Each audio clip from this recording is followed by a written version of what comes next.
اللہ اکبر اللہ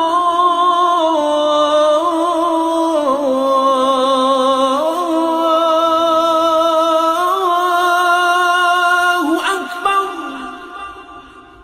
شروع کرتا ہوں اللہ کے نام سے جو بڑا مہربان اور اتنت دیاوان ہے۔ آداب ناظرین، میں ہوں آپ کا میزبان عبدالواجد اور آپ ملاحظہ فرما رہے ہیں تسنیم ٹی وی۔ ناظرین، آج کی ہماری خاص پیشکش اسلام کیا کہتا ہے میں ہم بات کریں گے عورتوں کا کثرت سے دوزخ میں جانے کے بارے میں۔ عورتوں کے جہنم میں کثرت سے داخل ہونے کی وجہ ایک حدیث میں آئی ہے۔ حضرت ابو سعید خدری رضی اللہ عنہ فرماتے ہیں کہ حضور صلی اللہ علیہ وسلم عید کے دن عیدگاہ تشریف لے گئے۔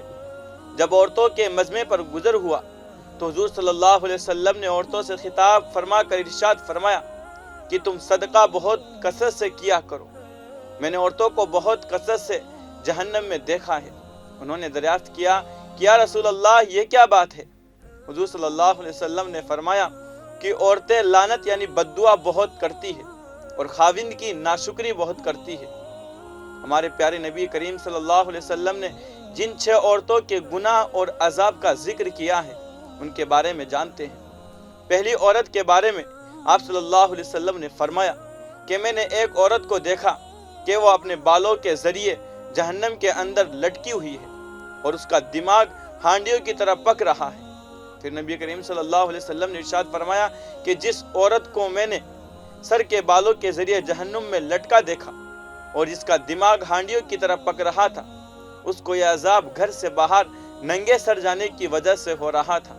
وہ عورت نامحرم مردوں سے اپنے سر کے بال نہیں چھپاتی تھی۔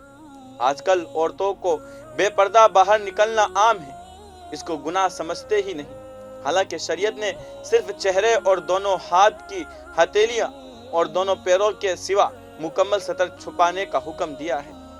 چچا جاد یا پھوپھی جاد بھائیوں یا بہنوئی سے یا دیور کو تو نامحرم سمجھتے ہی نہیں اور ایسے ملتے رہتے ہیں جیسے محرم ہیں۔ اللہ اس سے ساری خواتین کی حفاظت فرمائے، آمین۔ دوسری عورت کو اللہ کے رسول صلی اللہ علیہ وسلم نے دیکھا کہ وہ زبان کے بل جہنم کے اندر لٹکی ہوئی ہے۔ پھر آپ صلی اللہ علیہ وسلم نے فرمایا یہ وہ عورت ہے جو زبان درازی سے اپنے شوہر کو تکلیف پہنچایا کرتی تھی۔ بعض عورتیں چھوٹی چھوٹی باتوں پر اپنی زبان میں شوہر کو تکلیف پہنچاتی ہے۔ روایتوں میں ہے کہ جس عورت کا شوہر اس سے راضی نہیں ہے تو وہ گنہگار ہوگی۔ بات بات میں لڑنا اور شوہر سے بدتمیزی کرنا جیسے ان کی عادت ہو۔ بعض شوہر بھی اپنی بیوی کو زبان سے بھلا برا کہتے ہیں جو ہرگز جائز نہیں، لیکن ابھی کا ذکر خواتین کے عذاب کے بارے میں ہے، لہٰذا خواتین اس سے پرہیز کرے اور اپنے شوہروں کے ساتھ حسن سلوک کرے۔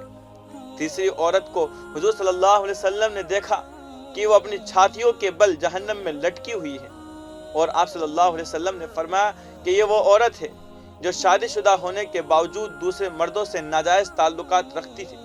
آپ صلی اللہ علیہ وسلم کا ارشاد ہے کہ حیا ایمان کی ایک شاخ ہے، ناجائز رشتے کی شروعات بے حیائی سے ہوتی ہے۔ ایک حیا والی خاتون جس کے اندر حیا اور اللہ کا ڈر ہو وہ کبھی ایسا گھنونا کام نہیں کرے گی۔ بے پردگی اور ٹیلی ویژن بھی اس کی ایک اہم وجہ ہے۔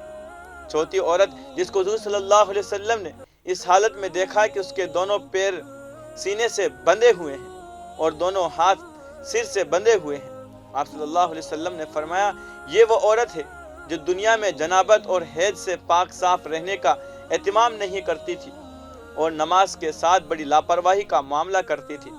پاکی آدھا ایمان ہے، اس لیے مرد ہو یا عورت پاکی کا خاص خیال رکھنا چاہیے۔